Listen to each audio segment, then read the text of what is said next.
Olá, eu sou a professora Maria Alice, de Língua Portuguesa, da Secretaria Municipal de Educação de Barretos. Na aula de leitura de hoje temos cartas de leitores. Cartas de leitores também é um gênero textual, é um texto de opinião. Assim como nós já estudamos artigos de opinião, cartas de leitores também é um texto de opinião. Com o desenvolvimento de novas tecnologias, os meios de comunicação mais modernos permitem uma interação mais rápida e efetiva entre o emissor, jornalista, radialista, apresentador, blogueiro e etc. E o receptor, que é o telespectador, ouvinte, internauta, etc. Mas, em meios tradicionais, como a mídia impressa, o público geralmente desempenha uma função silenciosa no processo de comunicação. Para romper essa passividade, há tempos existe, nos jornais e revistas, uma seção específica que publica as cartas dos leitores. Assim, por meio de carta, atualmente as mensagens podem ser eletrônicas, dirigidas aos editores. O leitor pode manifestar suas opiniões, concordâncias e discordâncias, fazer sugestões, protestar, reclamar, consultar. Então, essa é a função das cartas de dos leitores. É um texto de opinião em que o leitor do jornal ou da revista vai manifestar a sua opinião, né, por meio da carta do leitor em relação aí a um assunto publicado no jornal, na revista, uma matéria, ou até mesmo um assunto específico de onde ele mora, algum acontecimento, algum fato, como nós vamos ver em um dos exemplos das cartas dos leitores, né? E o que ele pode, e essa sua opinião pode ser concordando ou discordando, né? Fazendo sugestões, protestando, reclamando, consultando ou fazendo algum elogio. Já pensou nisso? Os jornais estabelecem condições para colher e publicar as cartas dos leitores. Então, essa publicação vai depender de algumas regras entre o jornal e o leitor, né? O escritor aí da carta, né? O missivista. Algumas regras são motivadas por razões práticas, como a curta extensão, pela limitação do espaço da seção de cartas e o preenchimento de um formulário, pela necessidade de identificação do leitor, outras por razões éticas e ideológicas, como a recusa de linguagem insultuosa ou de elogios que configurem propaganda. Por esses mesmos motivos, os editores se reservam o direito de moderação e editam as cartas para publicação. Em sua opinião, essas regras e condições são justificáveis? Elas não configuram uma limitação da liberdade de expressão do leitor? Para você pensar. O artigo 5º da Constituição Federal estabelece, nos incisos 4º e 9º, é livre a manifestação do pensamento, sendo vedado o anonimato. É livre a expressão da atividade intelectual, artística, científica e de comunicação, independentemente de censura ou licença.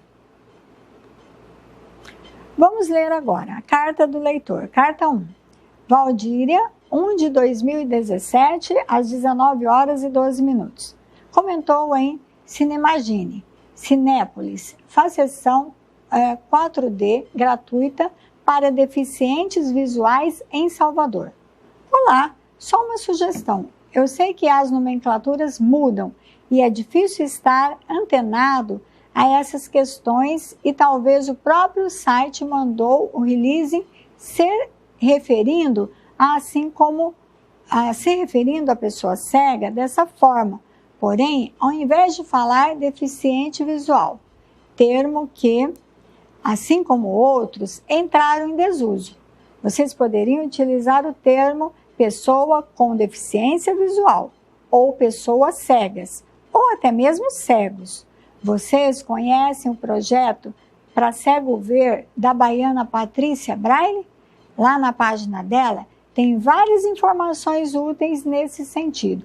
A partir de 1990, passou a ser realizado Pessoa com Deficiência e a Portaria 3.234, de 3 de novembro de 2010, define por lei o termo correto para tratar pessoa com deficiência. Valdíria. Nota: provavelmente a missivista, quer dizer, quem escreveu a carta, se refere à portaria número 2344 da Secretaria de Direitos Humanos da Presidência da República, publicada no Diário Oficial da União em 3 de novembro de 2010. E lá a missivista colocou 3.234, né? Carta 2, 18/8/2017. Opinião do leitor, ó, já até aparece. Opinião do leitor. Cavalos da PM.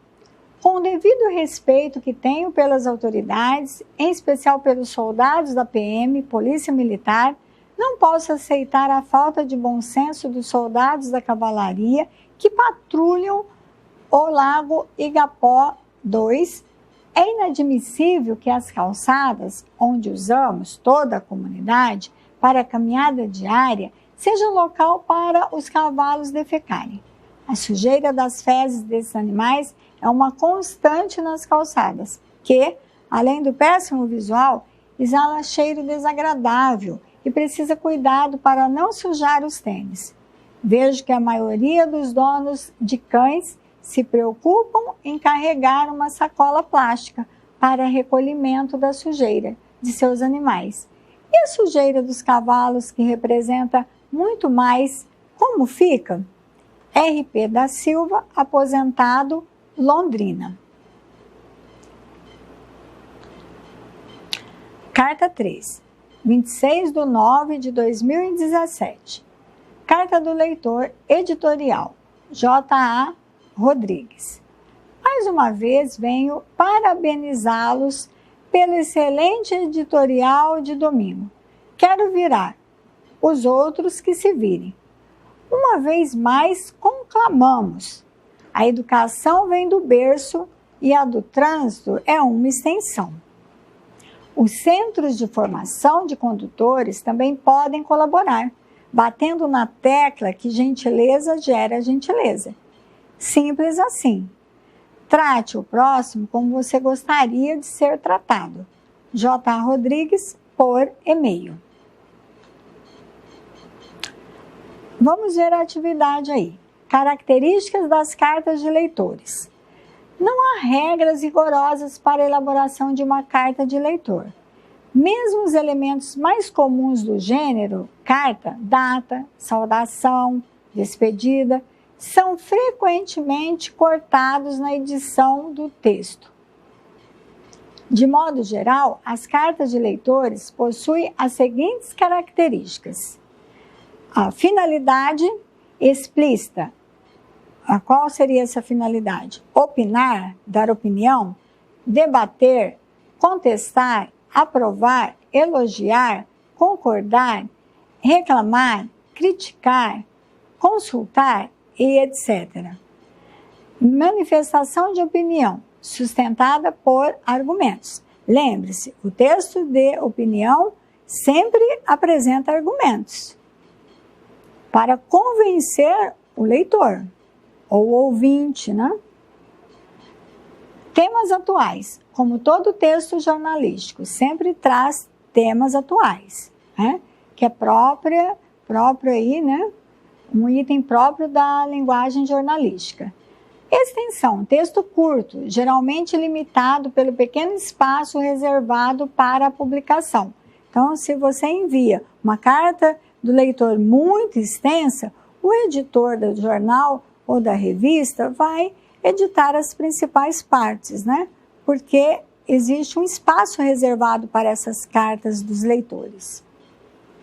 Linguagem formal, né? A linguagem culta, formal, linguagem padrão, simples e clara. pode ser subjetiva do sujeito, né? Exprimindo emoção, sentimento, mas os argumentos devem ser sustentáveis e coerentes.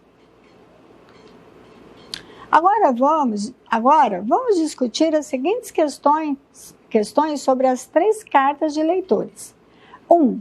Considerando-se a finalidade de cada carta, como elas podem ser agrupadas em 2 conjuntos? Explique. Aqui nós vamos entender cada uma das cartas, né? Primeiro conjunto, nós temos as cartas 1 e 2. A finalidade de ambas é criticar fatos específicos.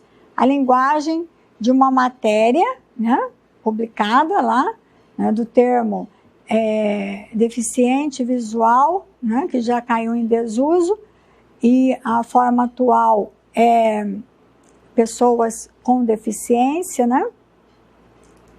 E comportamento de policiais montados a cavalo, né? Que andam nas calçadas, os animais andam nas calçadas e defecam. Segundo conjunto, carta 3, cuja finalidade é elogiar um editorial do jornal, elogiando a matéria publicada no jornal. 2. Considerando-se o objeto do comentário de cada missivista, como elas podem ser agrupadas em 2 conjuntos? Explique. Primeiro conjunto, cartas 1 e 3. Ambas se referem a matérias publicadas nos jornais, que é a 1 e a 3. No segundo conjunto, que é a carta 2, cujo comentário refere-se a um fato real, a um acontecimento recorrente na cidade do missivista, lá em Londrina. 3. Qual o argumento da missivista da carta 1? Você concorda com ele? Explique. O argumento da missivista, quer dizer, de quem escreveu a carta do leitor, é que o termo deficiente visual entrou em desuso. Ela chega a invocar, como parte de seu argumento, a portaria que define a nomenclatura relativa a pessoas com deficiência. 4. A que se refere o título do editorial? Quero virar os outros que se virem, comentado na carta 3. Quais são os significados do verbo virar em suas 2 ocorrências? O título do editorial refere-se ao comportamento individualista dos condutores de veículos. Dos comentários do missivista, pode-se depreender que o tema geral do editorial é a má educação do trânsito, da qual a ação referida no título seria um exemplo. O significado do verbo virar, na primeira ocorrência, é fazer conversão, dobrar para a direita ou para a esquerda. Na segunda ocorrência, usado como verbo pronominal, significa resolver as próprias dificuldades, esforçar-se para conseguir o que pretende, defender-se. Pessoal, é isso. Até a nossa próxima aula.